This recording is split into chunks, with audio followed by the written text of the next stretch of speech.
Now we turn to the approaching G20 Summit in the eastern Chinese city of Hangzhou. The 30-day countdown for the summit has begun with a briefing in host city Hangzhou on Thursday.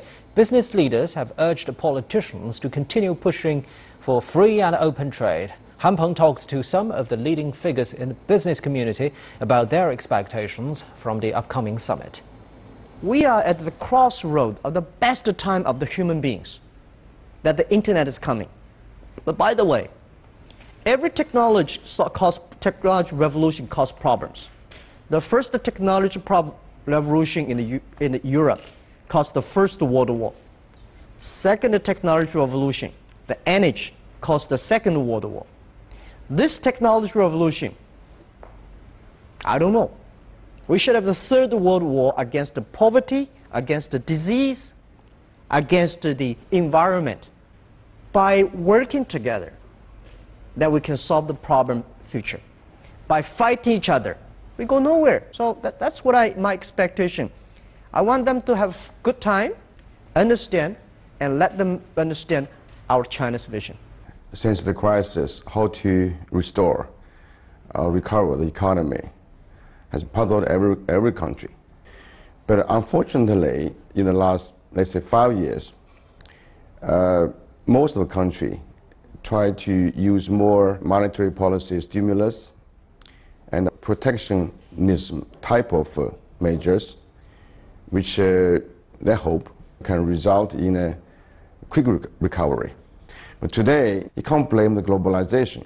Globalization benefits much more than its kind of negative impact. We need to reduce all these protectionist measures, rolling back the old ones, and reducing all this kind of small regional trading agreement, which turn out to be complicated.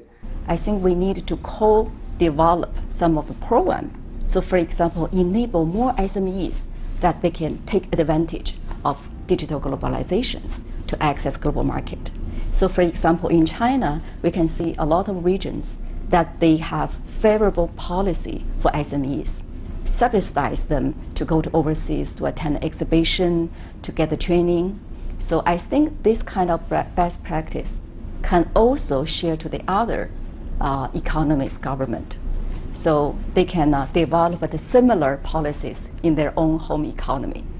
And then I think we strongly urge that public sectors can promote asset building, because technology is already over there. The successful case already over there.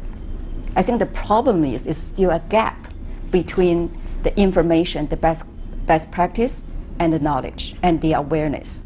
Quite often people look at bodies like APEC or the G20 and are very critical of them and say, what have they produced? What have they done this year?